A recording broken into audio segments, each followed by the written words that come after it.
창세기 1장 28절을 한번 보십시오. 하나님이 그들에게 복을 주시며 그들에게 이르시되 생육하고 번성하여 땅에 충만하라. 땅을 정복하라. 바다의 고기와 공중의 새와 땅에 움직이는 모든 생물을 다스리라 하시니라. 첫 번째, 언약이란 무엇인가? 기독교 하면 하나님의 언약, 이게 이제 굉장히 부각이 돼야 될 중요한 개념인데, 그동안 종교개혁 이후 한 500여 년 지나오면서 언약이라는 말보다는 구속이라는 말, 구원, 구속, 죄를 용서받는 이런 것에 대한 그 개념이 더 부각이 됐다는 데 대해서 바로 기독교가 곡해되는, 다시 말해서 교회의 가르침이 곁길로 가는 결과를 가져왔다. 그 원인 자체가 뭐냐면, 가난한 영혼, 지친 영혼을 주님께 인도하고픈데. 네가 옳다, 내가 옳다, 서로 자기가 옳다고. 감리교, 성결교, 장로교, 장로교에도 통합측, 뭐 합동측, 뭐 개혁측, 또 뭐 별의별 거 많아. 백몇 개인가 된대요, 장로교도. 그 진리가 왜 그렇게 다 남겨져요? 진리를 하는데. 성경도 하나고 하나님도 하나는 하나뿐인데.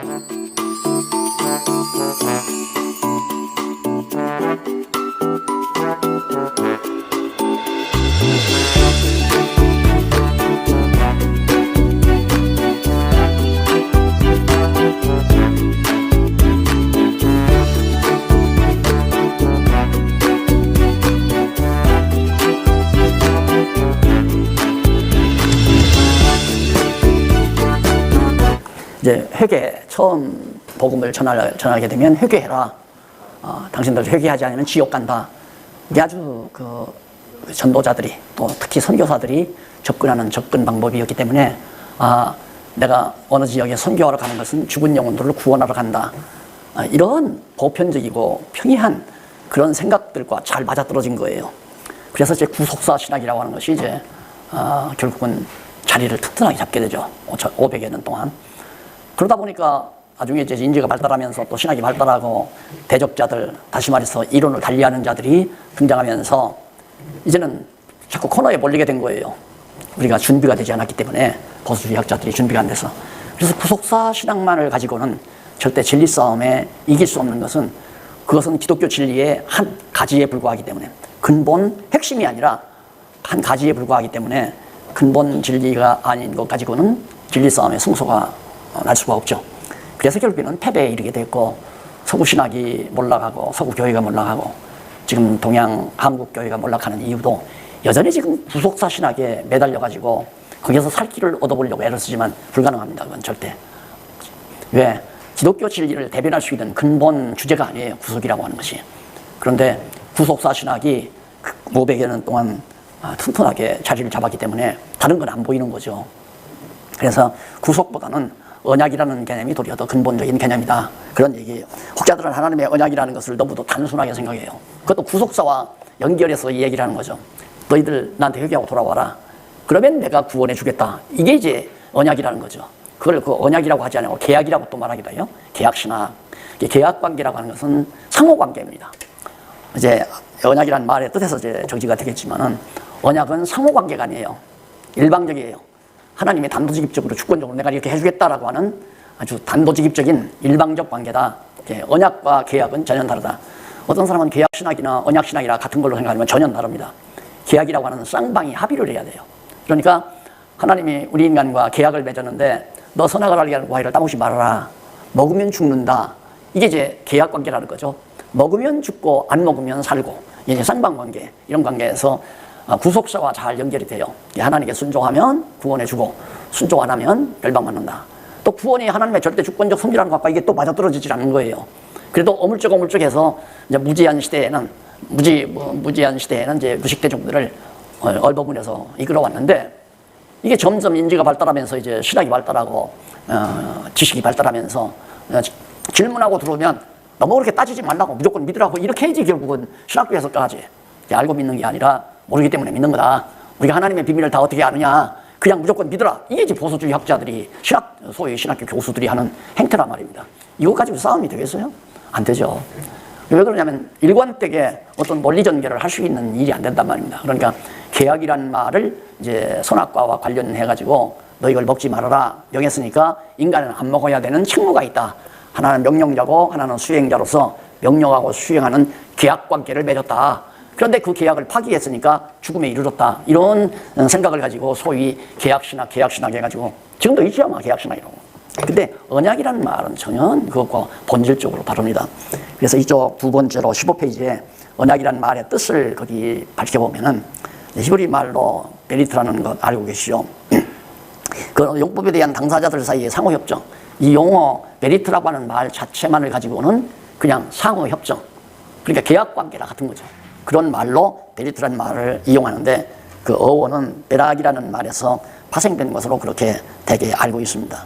그래서 그 뜻은 베다라고 해서 막 자르다, 가르다, 분리하다 뭐 이런 의미를 가지고 있는 데서부터 베리트라는 말이 파생이 됐다 그렇게 얘기를 해요. 그래서 이 구약적 베리트 언어 개념으로 보아서는 계약관계라고 하는 것도 맞는 것 같아요. 그렇잖아요. 예, 서로가 쌍방관계니까. 그래서 이제 그 신약에 와서는 제일 아래에서 두 번째 줄 나오죠. 신약에 와서는 이 언약이라는 말을 헬라어로 그다음 디아데케라는 말을 써요. 디아데케. 이 용어를 사용하고 있는데 언어의 뜻은 처리, 어떤 사물을 처리하다, 일을 처리하다, 해결해 나가다 이 말이죠. 처리하다 그런 의미가 있고 더 좀 실감나는 건 유언. 유언은 일방적 아니에요. 내가 죽으면서 내 재산 1억을 이걸 나는 누구에게 기증한다 하면서 딱 유언장 써놓으면 뭐 아무도 뭐 이유 날 것 없이 유언대로 진행하는 거죠. 그러니까 일방적이에요. 그런 의미에서 헬라어 디아데케라는 말은 상당히 제가 가지고 있는 견해와 상당히 통한다. 내가 유언하고 죽어버렸으니 어떡할 거예요? 그대로 행해야죠. 안 하면 맹자에 대한 완전히 모독 행위니까 법적으로도 그건 인정이 안 되는 거고. 처리도 그래요. 일을 처리했다. 일을 처리하는데 누구하고 상의하고 처리하는 게 아니잖아요. 부장이 일을 처리할 때 자기가 일방적으로 권한을 가지고 부장의 권한, 사장의 권한을 가지고 일을 결제해버리는 처리해버리는 거. 그래서 처리라는 말도 상당히 의미가 깊지만은 그보다도 유언이라는 말이 가지고 있는 그 의미가 바로 언약이라고 하는 본 개념에 접근하는 데 가장 가깝다라고 하는 것을 제가 지금 말씀을 드리는 겁니다. 그래서 이 언약이라는 말을 지금 대부분 처음에 제가 그 하나님의 언약에 대해서 얘기하니까 누가 과거 신학자들이 언약 얘기를 했다 이거예요. 언약 얘기 안 하는 사람이 계약 얘기도 하고 언약 얘기도 했죠. 그 언약 얘기를 하지만은 제가 말하는 언약은 일방적이에요. 절대적이고 그 일방적이라는 말은 절대적이라는 얘기죠.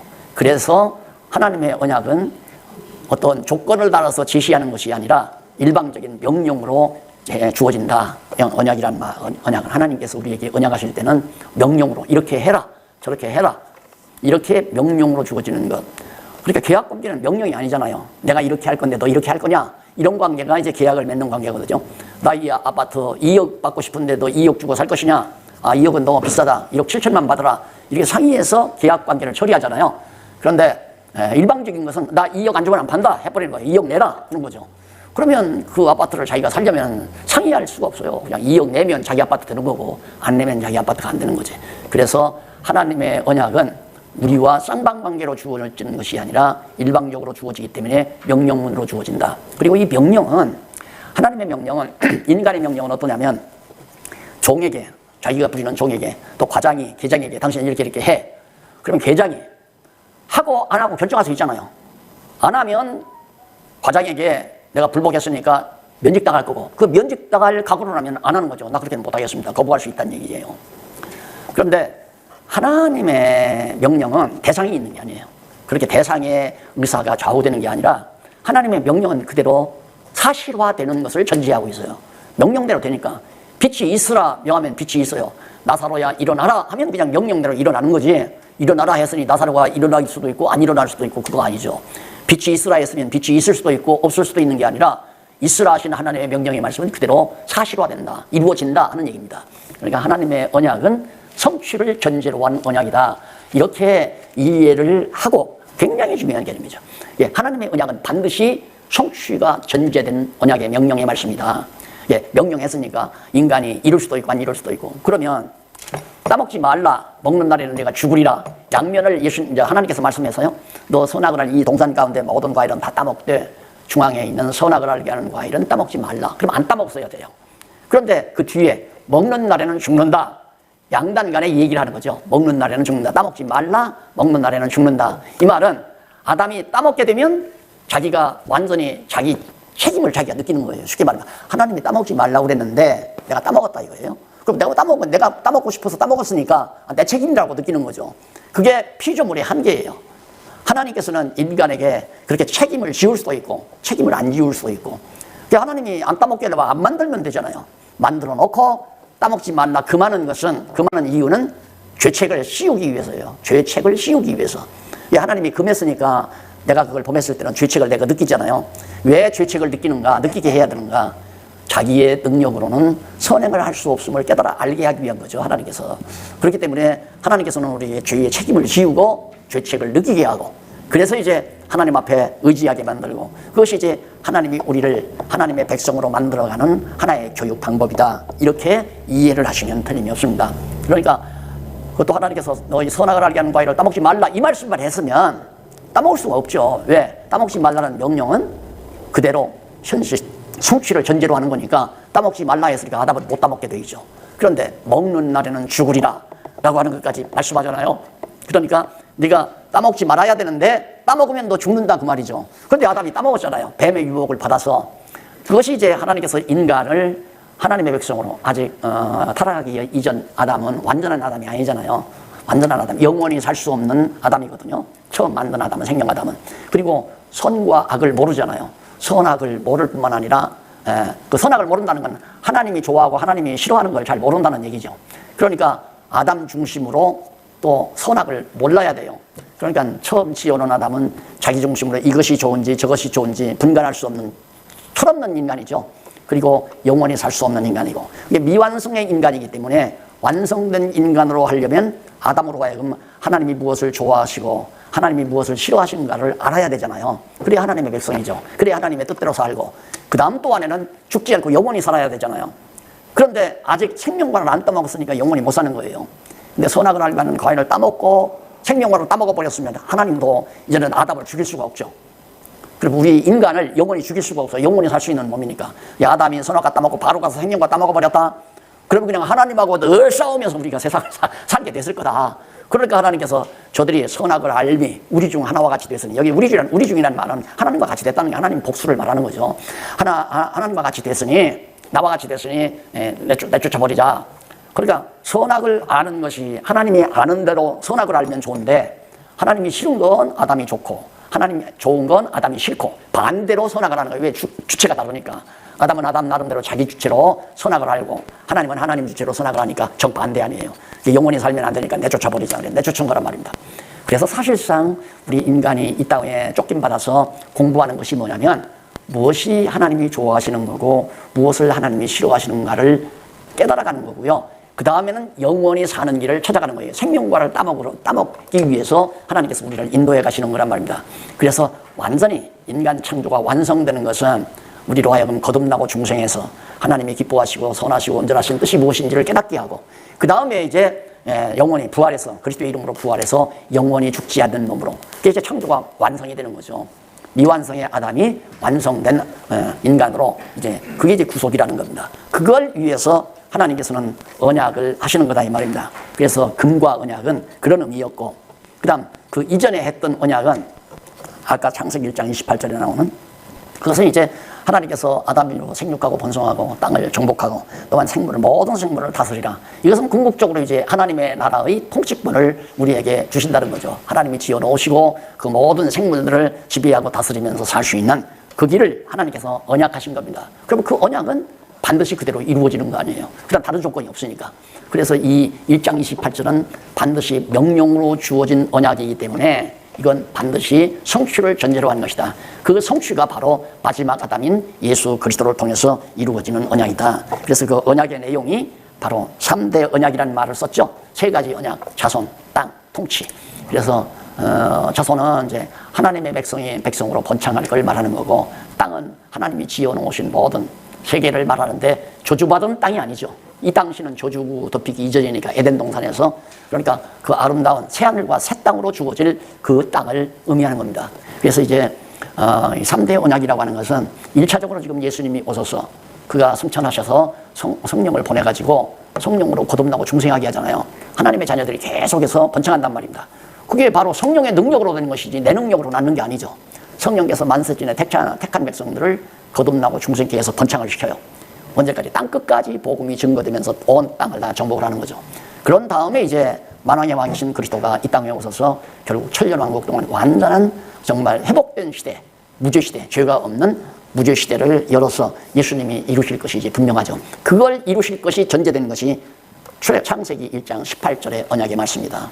그래서 하나님의 언약은 성취, 이루어주시는 성취를 전제로 한 거기 때문에 의심할 필요가 하나도 없습니다. 그래서 오늘 제가 언약이라는 이 말부터만, 개념부터만 우리가 정확하게 알고 들어가면, 아, 교회 기초를 다시 놔야 되겠구나. 뭐 신학의 기초를 다시 해야 되겠구나. 이게 너무너무 간단한 거 아니에요.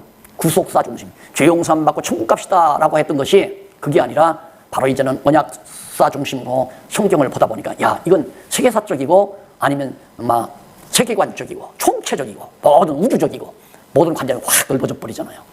그래서 바로 이 언약 개념이라는 게 매우 중요하다.